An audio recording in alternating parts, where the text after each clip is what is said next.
आज हम मराठी का पेपर किस तरीके से हल करें उसके लिए आईजी सर के थ्रू एक वीडियो बना रहे हैं जो आपको बताएंगे कि 3 घंटे का पर्चा किस तरीके से हल करें, कौन सी चीज़ें सबसे ज़्यादा ज़रूरी हैं। जो उर्दू मीडियम के जो बच्चे हैं उनके लिए ख़ास करके ये वीडियो बनाया जा रहा है।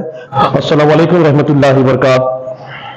अजीज तलबा व तालिबात, रफ्तार हिंदुस्तान की चैनल की तरफ से HSC 2024 में एग्जाम देने वाले तमाम तलबा के लिए एक बेहतरीन प्रोग्राम और जिसके तहत सभी सब्जेक्ट के तैयारियों के लिए एक वीडियो जो बनाए जा रहे हैं, इसमें आज मैं से एक आईजी टीचर जौहर हाई स्कूल गिर Marathi Akshar Bharati second language subject number 16 के बारे में एग्जाम की तैयारी कैसे करें और इसके पर्चे को किस तरह से हल करें, ये 2 कैटेगरी में बताने की कोशिश करूंगा, जिसमें आप होशियार बच्चे भी, एवरेज बच्चे भी और उसके साथ मिडिल क्लास के बच्चे भी, ऐसे सारे एवरेज के बच्चों को बताने की कोशिश होगी इंशाल्लाह। अब यहाँ पर हम देखेंगे कि हम उर्दू मीडियम से पढ़ने वाले बच्चे, लेकिन हमारे लिए मराठी सेकंड लैंग्वेज के तौर पे आती है, तो इस मराठी के पेपर को हल करने के लिए आपको किसी भी तरह की कोई परेशान होने की जरूरत नहीं है।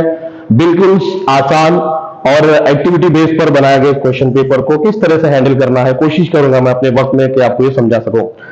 अजीज तलबा, देखते हैं हम कि ये जो पेपर है पूरे 3 घंटे का है, जिसको 180 मिनट का टाइम आपको दिया गया है और इसके लिए 80 + 20 यानी 80 मार्क का रिटर्न पेपर आपको 3 घंटे में देना है और 20 नंबर का ओरल एग्जाम जो आपके स्कूलों में शुरू होने वाला है 100 मार्क का पेपर है। 3 घंटे का वक्त है और इसमें आप देखते होंगे कि 180 मिनट में 10 मिनट का वक्त बोर्ड ने यहां पर इजाफा कर दिया है। ये 10 मिनट आपको क्वेश्चन पेपर पढ़ने के लिए मिल रहे हैं और इसके लिए बोर्ड ने जो बहुत अच्छा काम किया कि आप इस 10 मिनट में पेपर पूरी मुकम्मल तरह से, मैं मिसाल के तौर पे आपके सामने एक पुराना क्वेश्चन पेपर बोर्ड का लाया हूं जिसको आप देख सकते हैं। ये पूरा क्वेश्चन पेपर आप 10 मिनट में आसानी से पढ़ लें और उसके बाद अपने कॉन्फिडेंस को बनाए रखें, जमे रखें और पेपर बिस्मिल्लाह कहकर स्टार्ट करना शुरू कर दें। तलबा व तालिबात, देखते हैं कि हम क्वेश्चन पेपर में हमारे पास प्रश्न पत्रिका प्रारूप, जहां पर आपको 5 कैटेगरी में 5 विभाग में क्वेश्चन पेपर दिया गया, जिसका गद्य विभाग हम इसको लेसन कहते हैं, पाठ कहते हैं, 18 मार्क के लिए है। पद्य विभाग, उसमें आपको 2 कविताओं के क्वेश्चन आंसर पूछे जाते हैं, इसको कविता बोलते हैं, ये 16 नंबर के लिए है। स्थूल वाचन, ये रैपिड रीडिंग का क्वेश्चन 6 नंबर के लिए है और भाषा अभ्यास और ग्रामर ये कुल मिलाकर 16 नंबर के लिए है और उपयोजित लेखन, जिसको राइटिंग स्किल भी कहा जाता है, ये 24 नंबर के लिए है। मैं आपको तवक्का टाइम यहां पर बता रहा हूं कि आपका पेपर इतने वक्त में हो जाना चाहिए, स्टैंडर्ड टाइम है, ये सभी के लिए लागू नहीं हो सकता। कोई बच्चा इतने वक्त में कर सकता है, कोई नहीं भी कर सकता है, आप अपने वक्त के हिसाब से इसको एडजस्ट कर ले। कोशिश कर रहा हूं बताने की कि 18 नंबर के क्वेश्चन गद्य विभाग के 35 मिनट में निमट दें, कविता के 16 मार्क के क्वेश्चन 25 मिनट में कर दें, स्थूल वाचन के 2 क्वेश्चन आंसर लिखने होते हैं वो 15 मिनट में लिख दें और ग्रामर के 2 सेक्शन होते हैं और 8 मार्क्स के, ये 25 मिनट में करें। और क्वेश्चन पेपर का सबसे चैलेंजिंग बड़ा क्वेश्चन जो है राइटिंग स्किल का, ये 24 नंबर का है, जिसको आपको पूरा 1 घंटा 10 मिनट का वक्त देना है। कुल मिलाकर इसका एवरेज निकालते हैं 170 मिनट हो जाते हैं।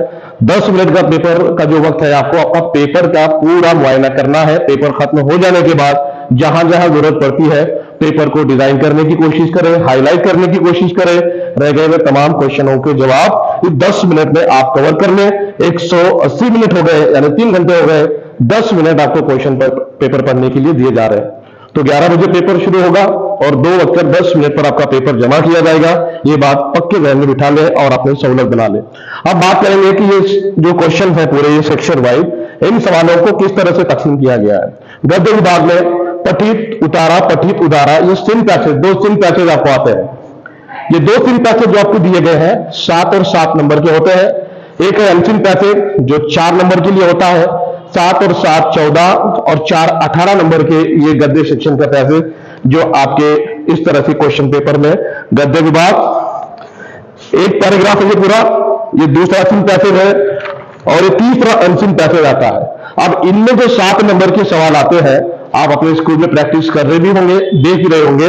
ये पहला और दूसरा जो सवाल आता है, इनके सवाल, ये पहले और दूसरे सवाल के जवाब आपको इस पैराग्राफ में से ढूंढ के लिखना है, पूरी तवज्जो के साथ, पूरा ध्यान लगाकर और थोड़ा सा सोचने के बाद। यकीनन 100% बोल रहा हूं कि इसमें से आपको उन सवालों के जवाब मिल जाएंगे। ये इजी टाइप के क्वेश्चन है, बिल्कुल इजी टाइप के क्वेश्चन है। इसमें एक चैलेंज बड़ा क्वेश्चन आता है तीसरा, स्वमत वाला सवाल, आपका पर्सनल रिस्पॉन्स देने वाला सवाल, जो कि 3 नंबर पे आता है 3 मार्क के लिए, वो आपको खुद सेल्फ करना है। और इसके लिए आपको पैराग्राफ भी मदद करता है, आपके ख्यालात भी इसमें आ जाए, आपकी सोच भी इसमें शामिल हो जाए और सारी बातें इसमें मिलाकर आप अपना 3 नंबर का ये क्वेश्चन कंप्लीट करें। जर तुम्हाला हा प्रश्न येत नसेल, मी काय म्हणतोय, स्वमताचा जो प्रश्न आहे तिसरा उतार्यामध्ये, जर तो तुम्हाला प्रश्न येत नसेल, तर मला येतच नाही, मग काय करायचं? काहीच घाबरायचं नाहीये, त्या ठिकाणी कुठल्या प्रकारचं आपल्या डोक्याला ताण द्यायचा नाहीये। परीक्षेमध्ये हा प्रश्न सोडवत असताना तो प्रश्न 2दा 3दा प्रयत्न करून, शक्यतो जोपर्यंत तुमच्या लक्षात येत नाही तोपर्यंत प्रश्न वाचायचा, आणि वाचल्यानंतर थोडंसं चिंतन केल्यानंतर नक्कीच तुम्हाला तो प्रश्न कळेल। उगं वरचे वरी सरासरी वाचून तुम्ही कुठला प्रश्न मला येत नाही म्हणून अंदाज बांधू नका, चुकीचं है तुमचं, गलत होगा तुम्हारा वो। अंदाजे पर क्वेश्चन पढ़ने की कोशिश मत करो, अपनी फिक्र, अपनी सोच और गौर करो, क्वेश्चन का मतलब मालूम हो जाता है, हो नहीं होगा, और उसके बाद फिर लिखने की कोशिश करें, नहीं आने की सूरत में पैराग्राफ का मदद लें। सीधी सीधी बात बता रहा हूं, अगर येतच नसेल तर उतारामधला काहीतरी भाग त्यामध्ये आणि आपल्या स्वतःच्या मनाचा काही भाग त्यामध्ये लिहून सोडवा, नक्की तो 3 गुणाचा प्रश्न तुम्हाला त्या ठिकाणी काही ना काही गुण देण्यासाठी मदत करेल, वो तुम्हारी हेल्प करेगा, इस बात को पक्का ध्यान में बिठा लिया।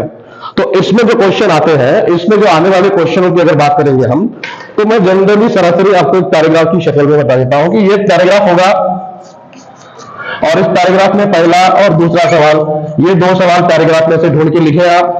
तीसरा सवाल जो स्वमत वाला सवाल होगा, ये स्वमत वाले सवाल के इस स्वमताच्या प्रश्नाविषयी मी तुम्हाला सांगत आहे की त्याला शोधून लिहिण्याचा, समजून लिहिण्याचा प्रयत्न करा। याचे 2 गुण तुम्हाला, याचे 2 आणि याचे 3 गुण सहजपणे या उताराच्या आधारे तुम्हाला मिळणार आहे।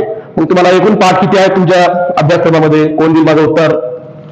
खतबिसी सांगायचे असतात, तुमच्या किती पाठ तुमच्या पाठ्यपुस्तकात आहेत? बरोबर जे सांगणार आहेत 9 पाठ आहेत। 9 पाठ आणि आपल्याला उतारे किती आहेत पठीत?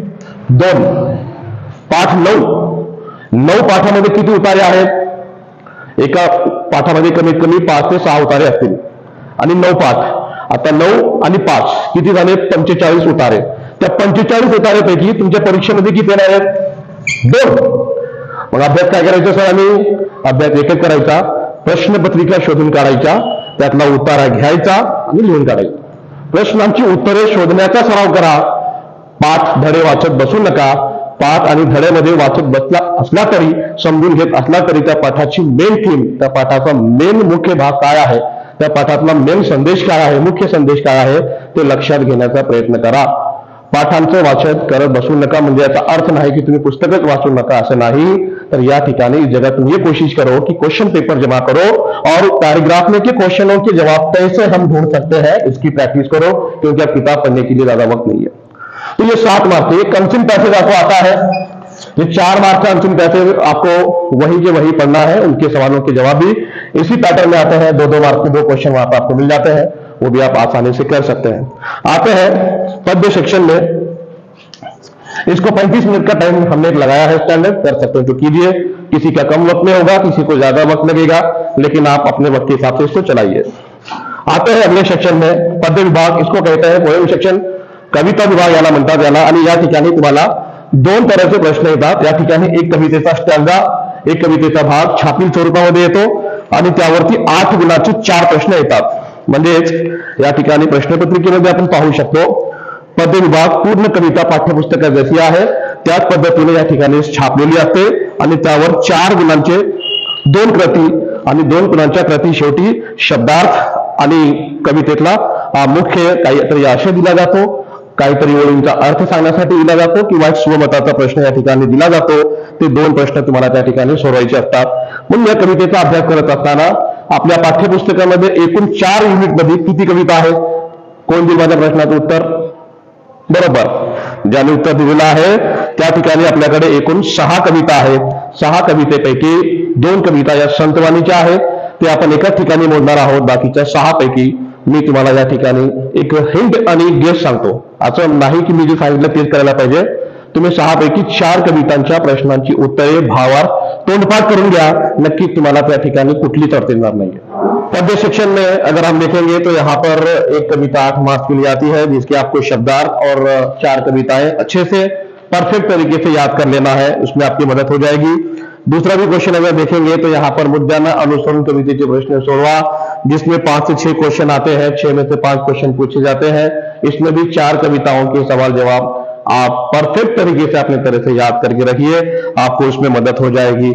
मैं आता हूं विभाग नंबर 3, जहां पर 8 और 8 16 मार्क के क्वेश्चन के टाइम आपको 25 मिनट में करने का टारगेट हमने तवक्का रखा है। आगे आते हैं स्थूल वाचन के क्वेश्चन। ये स्थूल वाचन आपके सिलेबस में 4 स्थूल वाचन दिए गए हैं, जिसके 3 क्वेश्चन आपको स्थूल वाचन में शामिल होते हैं, 3 में से करना है 2 होते हैं। इसमें से भी आप किसी भी स्थूल वाचन को कोणत्याही तीन स्थूल वाचनाचे प्रश्न परफेक्टपणे लक्षात ठेवून घ्या, तुम्हाला त्या ठिकाणी परीक्षेमध्ये खूप चांगली मदत होणार आहे आणि या सगळ्या प्रश्नांची उत्तरे सोडवण्याचा प्रयत्न तुम्ही करून घ्या।